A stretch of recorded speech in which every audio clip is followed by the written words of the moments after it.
Testes agora, pessoal. Equilíbrio. Equilíbrio, o que nós vamos testar? Fazer o teste de Holmberg. Então, para a atividade que mais preocupa vocês aí, simples, teste de Holmberg é pedir para o paciente com as pernas unidas, fecha a perna, isso, se manter com as pernas unidas, com os olhos fechados durante um período de tempo, normalmente 10 segundos. Então, o teste ele vai verificar essa situação, fecha o olho e a gente mantém, e normalmente fiquem do lado do paciente, porque se ele tiver alguma vertigem, alguma coisa, para ele não ter esse desequilíbrio, não cair, tudo bem? Simples assim, beleza? Pode abrir, teste sem nenhum problema, teste do equilíbrio, esse é o teste de Holmberg, ok? O que acontece? Vocês vão ver determinadas literaturas aí, colocando algumas situações, por exemplo, colocar um pé na frente do outro, isso, vem aqui um pouquinho mais para cá, isso, colocar um pé na frente do outro, que é a mesma coisa, ela consegue com os olhos abertos, ela consegue ficar com os olhos fechados, fecha o olho, porque aqui a gente está tirando a base de sustentação dela, ó, ela está oscilando, mas ela consegue, ok? Pode abrir. Além desse, um equilíbrio unipodal, a gente está tirando ainda mais a instabilidade, a base de sustentação, ó, ok? Consegue? A gente pode pedir para fechar o olho ou não? Pode, mas aqui eu aconselho vocês a não fazerem isso, tá? Dependendo do caso, se você quiser testar um atleta e tudo bem. E a instabilidade com material, você pode colocar, por exemplo, uma almofadinha para aumentar essa instabilidade. Qual é o problema? Qual é a divergência que acontece? Holmberg são essas atividades para a gente verificar esse padrão. Se você está com o olho fechado ou não. O problema é que às vezes a paciente ou o paciente, ele já pode ter uma alteração no seu dia a dia, um paciente sedentário, de não ter o equilíbrio já, de ele não conseguir aí manter a resposta. Não significa que ele tem uma lesão, ok? E aí o que acontece? Você tem um falso positivo. Então é só para identificar.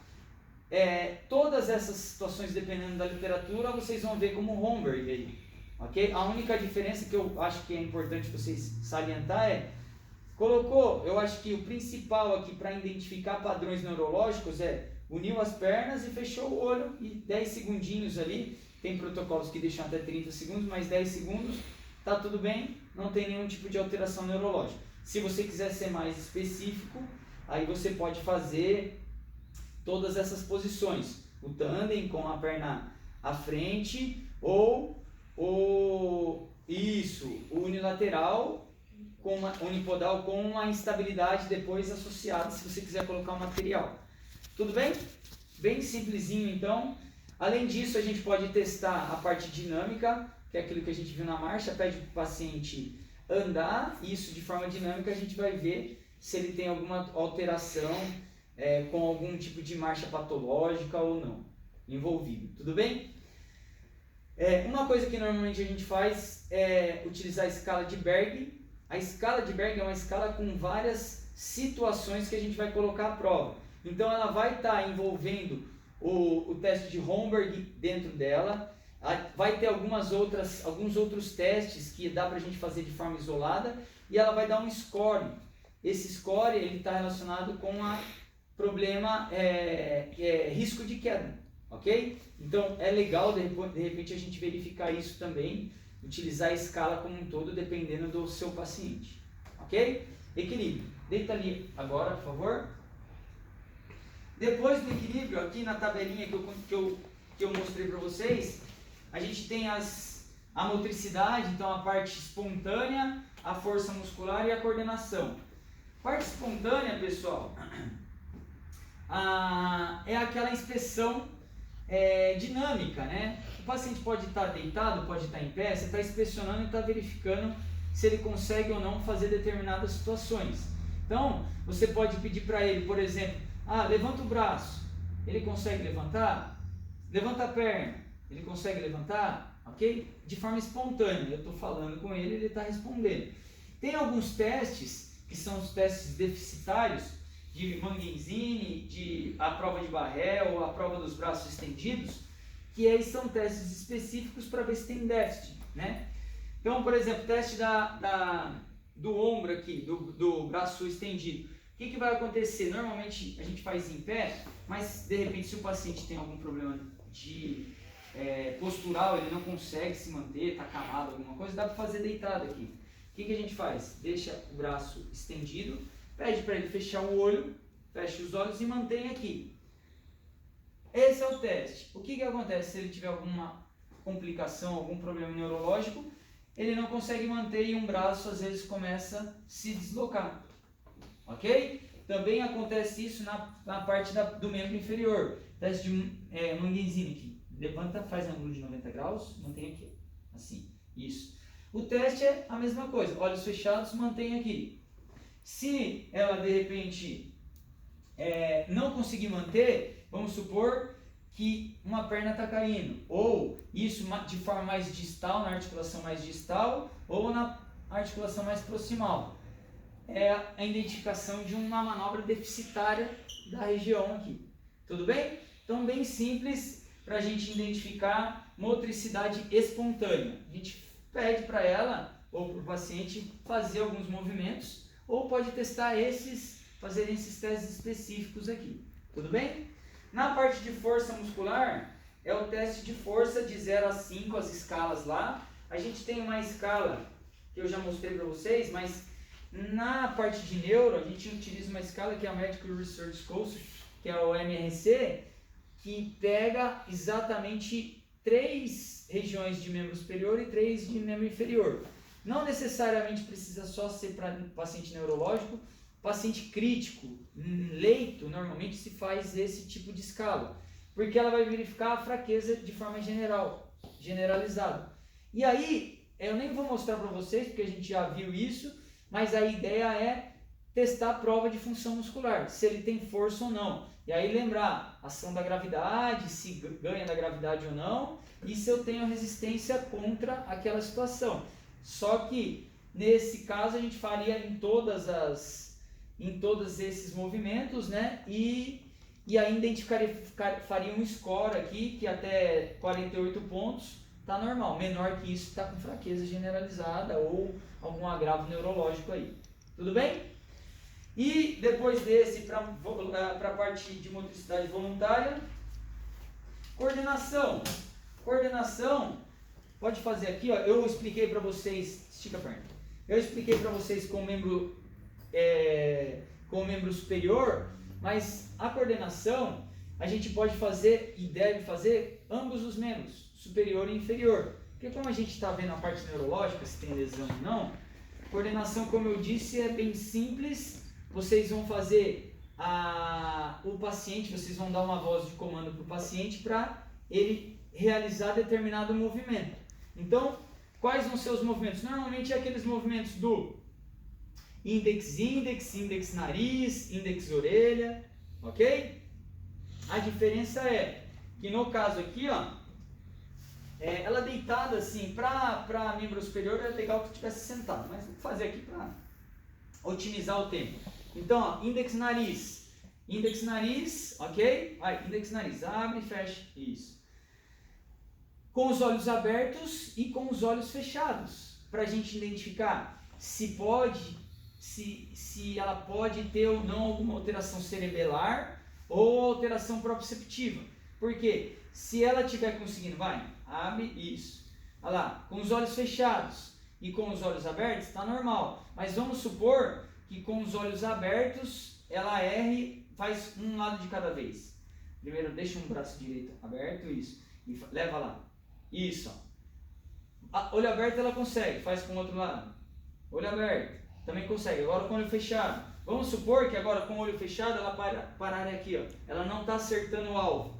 Ela está com um problema de dismetria, ok? Uma hipometria, ela não está chegando, não está acertando, ok? Então isso é indicativo de algo proprioceptivo, ok? Que o sistema proprioceptivo aqui não está funcionando direito.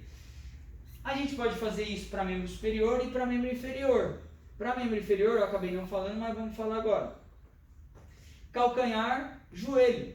Então, Com os olhos abertos, você vai levar o seu calcanhar no seu joelho oposto. Ok? E a mesma coisa do outro lado, calcanhar e joelho. Então, faz o movimento de um lado, isso, faz o movimento de outro lado. Agora fecha o olho, isso, e faz o movimento. Ok? A mesma coisa. Ok? Então o teste é o mesmo. Tem coordenação? Consegue fazer o movimento? Isso relacionado então à parte do membro inferior também, uma coisa que a gente pode estar testando. Tudo bem? Além desse aqui, a gente consegue identificar também a coordenação em si de adocicinesia, o movimento, se ele está saindo, se ela consegue, por exemplo, como ela acabou de fazer, faz isso de forma repetitiva. Isso, ó, indo e voltando, de olho aberto e de olho fechado. Ok? Que é um tipo de teste, como também, pode abrir, pode parar, como também no caso do membro superior, se eu fizer uma pronospinação ou índex, nariz. Só que isso tem que ser, por exemplo, ó, isso, faz assim, ó, faz uma pronospinação e o movimento ele tem que sair constante. Ok? Coordenação. Tudo bem? Então, membro superior e inferior. Depois desse aqui, para a parte voluntária, a gente tem a parte do tônus muscular agora. Para testar tônus muscular, pessoal, a gente tem que lembrar primeiro o que era o tônus, ok? Tônus, então, é estado de tensão que o organismo ele se encontra de forma sem eu estar realizando nenhuma atividade. Ele tem que estar tensionado. A gente tem um estímulo, uma determinada tensão muscular aqui. Isso é o tônus. Como que eu avalio o tônus? Primeiramente olhando. Eu olho para a estrutura, a inspeção. Mas eu posso também fazer o quê? Palpar a estrutura.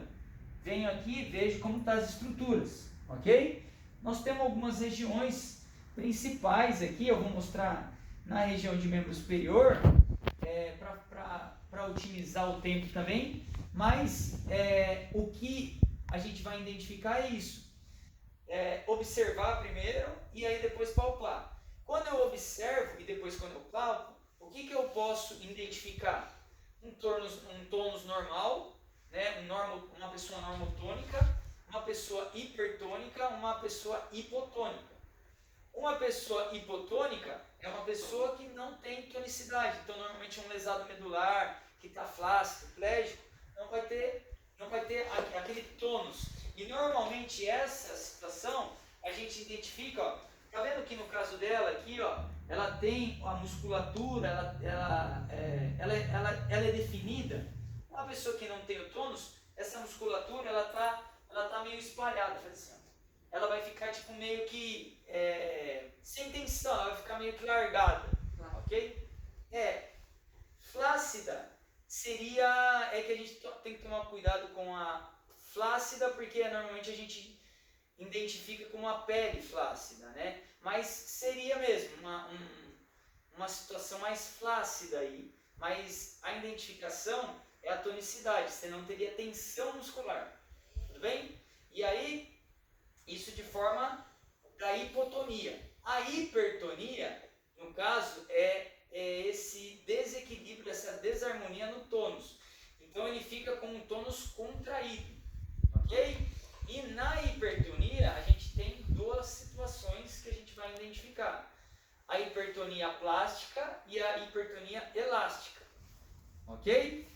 Essas são relacionadas normalmente devido às estruturas ali, as regiões que tem a lesão. Então, só para finalizar aqui de forma bem sucinta, como que a gente avalia um tônus agora, se é plástico ou elástico, hipertônico, né? Plástico e elástico é hipertonia, tá? Ou hipotônico, ambos. Nós vamos fazer o seguinte aqui, ó.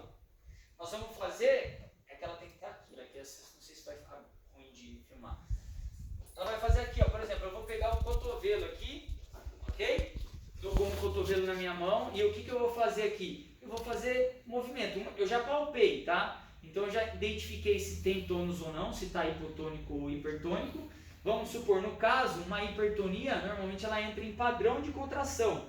Então ela ficaria assim, ó. Ok? Num padrão. E aí, o que eu tenho que fazer? Eu tenho que verificar esse padrão. Eu já sei que é uma hipertonia. O que eu tenho que identificar se é elástico ou é plástico. O que eu faço? Eu faço movimento. Por quê? Movimento dependente essa situação. O que eu vou fazer? Eu vou puxar o cotovelo dela, eu vou fazer a extensão do cotovelo. Quanto mais rápido eu fizer, a espacidade, que é a lesão elástica, ela vai responder de forma abrupta, contrária. Então, traciona, ela vai responder de forma contrária, de forma elástica. Como se eu estivesse puxando o elástico, ele vai voltar, vai retornar esse elástico, ok? Então, é essa situação. Se eu pegar uma pessoa com uma hipertonia, eu tenho que identificar se é elástico ou plástico. Se eu puxar e está voltando, significa que é uma lesão elástica, ok? Que a gente fala que é movimento do canivete, ok? Essa é uma situação que a gente vai identificar. Característica é que normalmente nessa lesão, se eu puxar, o membro sempre vai retornar àquela situação inicial. E numa rigidez, numa lesão plástica aí, na rigidez, o que vai acontecer? O movimento ele vai se tornar rígido, que a gente fala que é a roda denteada. Esse movimento, quando eu estiver tracionando aqui, ó, o movimento ele vai ficar bloqueando aqui, ó.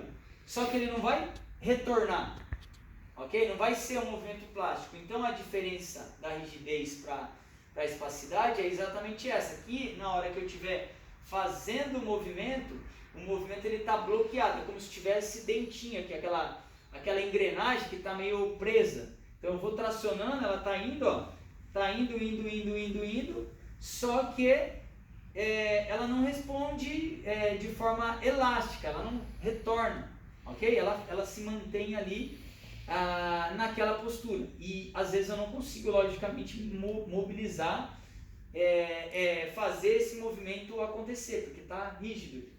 Tudo bem? Então, simples aqui para vocês é aquilo. Eu estou mostrando de uma forma bem geral, sem explicar muito, a parte prática, a execução. Então, para identificar a partir do tônus, seria isso. A gente faria em algumas regiões do corpo, mas de forma geral, esse seria a partir do tônus muscular. Tudo bem? Pode dar uma pausinha?